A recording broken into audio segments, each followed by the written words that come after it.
बेहतरीन खबर सुनने के लिए हमारे चैनल को सब्सक्राइब करें। आपको ये भी मैं आपको बताता चलूं कि आपको कैसे आलिमों के पास बैठना है, कैसे आलिमों के पास आपको उठना है, बैठना है और कैसे आलिमों से आपको बचना है। देखिए, हर कुर्ते पजामे का नाम आलिम नहीं होता।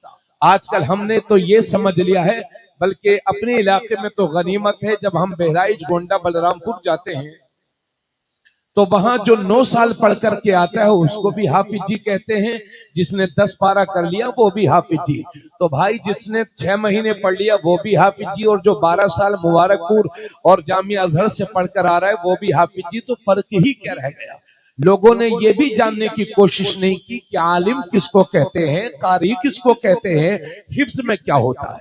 हजरात, मैं बड़ी माजरत के साथ आपसे ये बात अर्ज कर रहा हूं। मुझे मालूम है कि शायद आपको मेरा मिजाज समझ में नहीं आ रहा हो, मगर ये दर्द दिल है जो आपके सामने पेश कर रहा हूं। हजरात, तो आपको ये भी ध्यान रखना होगा कि आपको कैसे आलिमों के पास बैठना है और कैसे आलिमों की सोहबत से आपको बचना है। इसी वजह से एक ताबई है हजरत काब, ये मिशकात शरीफ की हदीस है, जिसके रावी हजरत सुफियान हैं। हजरत सुफियान फरमाते हैं कि एक बार हजरत उमर बिन खत्ताब रज़ी अल्लाह ताला अन्हो ने हजरत काब से पूछा। ये हजरत काब ताबिई हैं और पहले यहूदियों के बड़े आलिम थे। तो हजरत उमर ने हजरत काब से पूछा कि ए काब, जरा ये बताइए, मन अरबाबुल इल्म, अहले इल्म कौन लोग होते हैं, आलिम किसको कहते हैं? तो हजरत काब ने जवाब दिया था, अल्लज़ीना यअमलून बिमा यअलमून, आलिम वो होते हैं जो अपने इल्म के मुताबिक अमल भी करते हैं। फिर हजरत उमर ने हजरत काब से पूछा, वो कौन सी चीज है जो आलिम के दिल से इल्म के नूर को निकाल देती है, इल्म के बरकत को खत्म कर देती है? तो हजरत काब ने जवाब दिया, अत्तमा, लालच। जिस मौलवी के दिल में लालच होगा, हिर से दुनिया होगी, उसके दिल से इल्म का नूर निकलेगा। अगर कोई आलिम मदरसे के लिए या मस्जिद के लिए आपके पास जाता है, सेठों के यहाँ जाता है, तो उसका ये जाना फी सबीलिल्लाह है, अल्लाह के रास्ते में है, ऐसा आलिम अजरो सवाब पाएगा। मगर जो आलिम अपने जाती फायदे के लिए सेठों की दरबारी करता है और अमीरों की जी हुजूरी करता है, उसके दिल से इल्म का नूर निकलेगा। इसलिए कि हमने देखा है कि जो आलिम सेठों की दरबारी करते हैं, जब उनसे मसला पूछा जाता है तो वो गरीबों के लिए कुछ और फतवा देते हैं और अमीरों के लिए कुछ और फतवा देते हैं। पैसे के दबाव में उन आलिमों की जबान बंद हो जाती है। इसलिए अल्लाह ऐसे आलिमों से बचाए जो अमीरों के चापलूस हो और सेठों के दरबारी हो। हमें उलमाए हक की जरूरत है। जरा बोलिए, आपको हर जगह ऐसे 2-4 आलिम मिल ही जाएंगे जो जिनका काम है अमीरों की चापलूसी करना, सेठों की दरबारी करना, नेता लोगों की जी हुजूरी करना। माजरत चाहूंगा, लेकिन ये सच्चाई है। हजरत गिरामी, आगे बढ़े। इसी वजह से मेरे नबी ने फरमाया, हजरत काब ने फरमाया कि लालच आलिम दीन के दिल से इल्म के नूर को निकाल देता है। फिर मेरे नबी ने एक जगह फरमाया, अला इन्ना शर्र शर्रे शिरारुल उलमा व इन्ना खैरल खैरे खियारुल उलमा।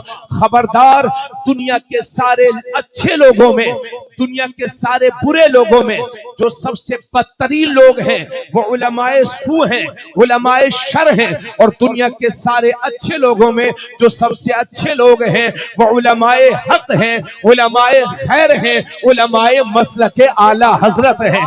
हजरत गिरामी, इसलिए उलमाए शर से बचो, उलमाए सू से बचो और उलमाए हक के करीब हो जाओ। और ये लोगों, ये भी याद रखना, आज जो दीन जिंदा है ये उलमाए खैर की वजह से जिंदा है, उलमाए हक की वजह से जिंदा है। और जो दीन में कमजोरी आई है ये उलमाए शर की वजह से, ये नए नए फिरके जन्म ले रहे हैं, नए नए फिरके जो वजूद में आ रहे हैं, ये उलमाए सू की वजह से है, उलमाए शर की वजह से है। ए सिरोली वालों, आप कैसे जानोगे कि किस आलिम के पास बैठना चाहिए और किस आलिम के पास नहीं बैठना चाहिए? कौन आलिम शर है है और कौन आलिम खैर है आप कैसे जानेंगे? तो जो मौलवी समाज में इंतशार बर्पा कर दे वो आलिम शर है, और जो आलिम समाज में इत्तिहाद बर्पा कर दे वो आलिम खैर है, आलिम हक है।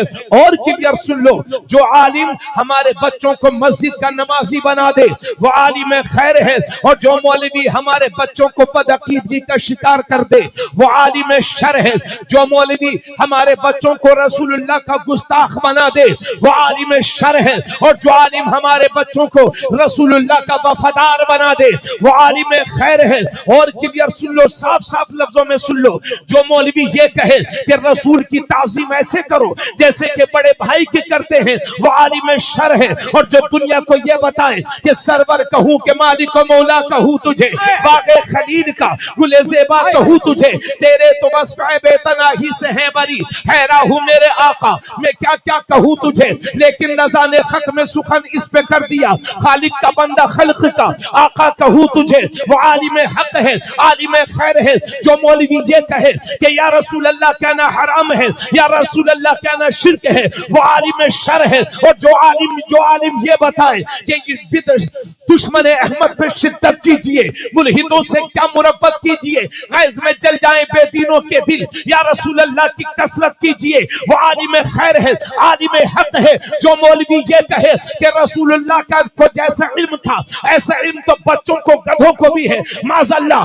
वो आलिम शर है। और जो आलिम ये कहे कि और कोई गैब क्या तुमसे निहा हो भला, जब ना खुदा ही छुपा तुम पे करोड़ों दुरूद, वो आलिम हक है, आलिम खैर है। अलगर्ज ये के जो मौलवी अपने बच्चों का जन्मदिन तो मनाता हो लेकिन हुजूर की मिलाद को हराम कहता हो वो आलिम शर है। और जो दुनिया को ये बताए कि हश्र तक डालेंगे हम पैदाइश मौला की धूम, मिस्र फारिस नजद के किले गिराते जाएंगे, खाक हो जाए अदू जलकर मगर हम तो रज़ा, दम में जब तक दम है जिक्र उनका सुनाते जाएंगे, वो आलिम हक है, आलिम खैर है। अलगर्ज ये के जो मौलवी मुसलमानों के दिलों से रसूलुल्लाह की मोहब्बत के चिराग को बुझाने की कोशिश करे वो आलिम शर अशरफ अली थानवी है। और जो आलिम हर सुन्नी के सीने को हुजूर की मोहब्बत का मदीना बना दे वो आलिम खैर इमाम अहमद रजा खान। तकबीर, नारे रिसालत, नारे औसियत, मसलके आला हज़रत सैयद सलीम मियां साहब किबला सावरी दूल्हा, नारे तकबीर। ऐसे आलिम की तकरीर कतई न सुनिए जिसके नजरियात इमाम अहमद रजा के नजरियात से मेल न खाते। अरे सुने भाई आप लोग, और वो पीर भी काबिले बैत नहीं जिसकी इमाम अहमद रजा से न बनती। इधर देखें, हजरत सैयद सलीम मियां साहब किबला बैठे हैं, ये मसला के आला हजरत के प्रचारक, क्योंकि ये जानते हैं यही मसलक हक है। लेकिन आज बहुत सारे लफंगे मौलवी और बिगड़े हुए पीर ऐसे हैं जो कह रहे हैं हमारी आला हजरत से नहीं बनी।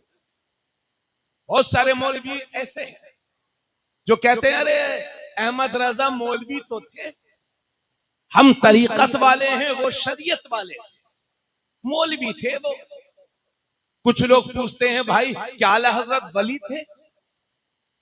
मतलब जो कुरान न पढ़ सके आपकी नजर में वो वली, और जो पूरे कुरान का तर्जमा करके कंजुल ईमान की शक्ल में पूरी दुनिया के सामने पेश कर दे वो वली नहीं है।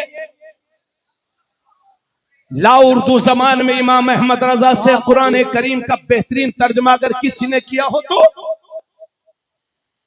तो बहुत सारे पीर मिलते रहते हैं। तो हम जानते हैं पीर साहब आपको आला हजरत से तकलीफ क्यों है, आला हजरत से आपकी क्यों नहीं बन रही है। तो पीर साहब सुन लीजिए, आपकी आला हजरत से यूं नहीं बन रही है, आपको हाथ में 4-4 अंगूठी पहननी है, इसलिए आपकी आला हजरत से नहीं बन रही है। पीरी मुरीदे के नाम पर अजनबिया औरतों से हाथ पैर दबाने हैं, इसलिए आपकी आला हजरत से नहीं बन रही है ना। आपको नमाज जब नाश्ता मुरीद के घर करना है और जब नमाज का वक्त हो जाता है तो आप कहते हैं मैं हरम में पढ़ता हूं, इसलिए आपकी आला हजरत से नहीं बन रही है।